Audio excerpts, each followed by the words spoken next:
ලෝ දුක් නිවන්නට බෝසතුන් තුන්කල් බලා ජනිත වූ පුණ්‍ය භූමිය. අනන්ත සසර දුක් මැද පීඩිත වුණු සත්වග ගලවාලන්නට බුදුන් බුදු වුණු මහ බෝ සෙවණ. සහස් සංඛ්‍යාත සත්වගට සසරින් එතෙර වන්නට මඟ කියා බුදුන් නිවනට වැඩි පිරිනිවන් මංචකය. 2500 වසරක් තිස්සේ බුදු පහස පරපුරෙන් පරපුරට බෙදෙන පූජනීය දඹදිව් තලය. තිරක් නොපෙනෙන බව කතරක කෙටි ජීවන ගමනේදී ඔබ ඒ පූජනීය බිම සියසින් දැක වැඳ පුදාගෙන අවසන්. මහත්ඵල මහානිශංස රැස් කළ ඒ උතුම් චාරිකාවේ අනුස්මරණීය මතකයයි මේ.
මේ වාක්‍යවන්තම දින ගණනාව බුදුහාමුදුරුවෝ දකින උත්තම දඹදිව වන්දනා ගමන. සාංචි ඉතිහාසයේ තුල මෙතික් සාංචිය කරපු ඉතාමත්ම ගෞරවාන්විත ඉතාමත්ම ලස්සන කටින පින්කම කලේ උපාය මාර්ගය.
අවසන් කරලා මේ ස්ථානයේ සමාධිශීලී ඉන්නකොට මේ ස්ථානයට පැමිණෙනවා ඉදිගෙදර ගිනි ගන්නවා කියන මානසික සුවය පාලනා කරන බලාපොරොත්තු වෙන්නේ.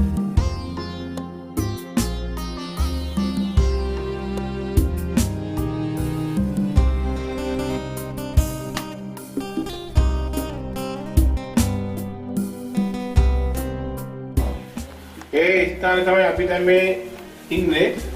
එතකොට ධර්මපාල හාමුදුරුවෝ අවසානයේ අපවත් වෙනවා.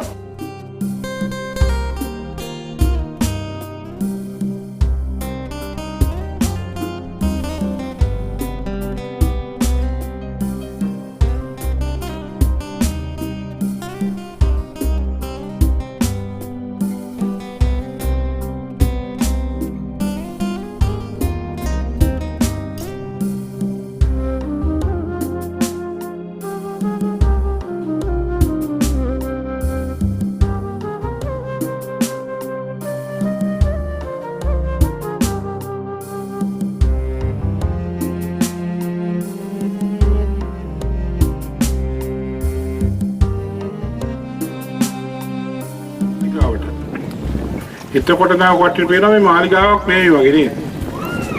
ඈ? ඒකට හේතුව තමයි මේක තමයි මාලිගාව. මේක තමයි බෝසතාණන් වහන්සේගේ දාණය හදපොම නැත්නම් ස්ථානේ. පිළිගන්නේ අපි දැන් මේ එහා පැත්තට පේන්නේ දැන් ඉස්සලා ගිහින් අර ගස්සක් තමයි තා පිළිගන්න පුළුවන්.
විශේෂත්වය තමයි අතුවඳ මල් පිපෙන.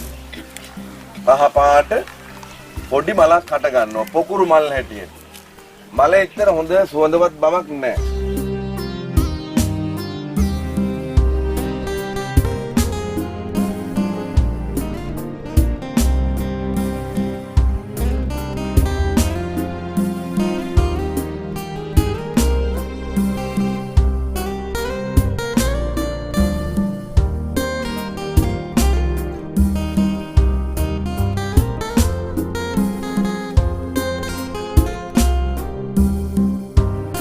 මැරෙන්නට ඉස්සෙල්ලා කවදා හෝ දඹදිව වන්දනා කරනවායි කියන චේතනාව මා තුළ තිබුණා. මගේ ජීවිතයේ වෙනස ඇති කිරීමට සමත් වෙච්ච ඒ පින්සරි දඹදිව ඒ කණ්ඩායමේ නායක සභාපති අපේ උපාලි ගුණසේන මහත්මයාට මගේ ගෞරවනීය ස්තුතියක් පුද කරනවා. අපේ හාමුදුරුවනේ. ඉතින් අනික අපේ බද්දේගේ මේ යන දෙමාපියෝ සහෝදරයෝ ඔක්කොම ඇත්තටම හරි හොඳයි.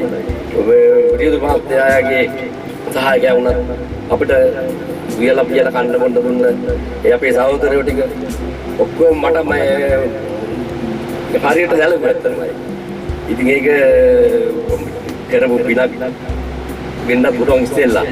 කොහොමද තියෙන අති විශිෂ්ට කෙනෙක් තමයි අපේ උපාලි මහත්තයා තෝරාගෙන තියෙන්නේ. ඉතින් ඒ වගේම තව උයර පේනයි. දැන් එහෙම අඩුවක් නැහැ රසද හැම දෙයකින්ම මොන හොඳම අය තෝරාගෙන තියෙනවා.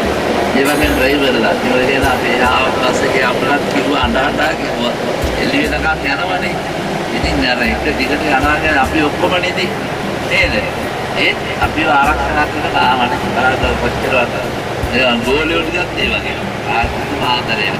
ඉතින් අපිට පුළුවන් නේ අපි උපදිනම ඒගොල්ලන්ට කලකනවා.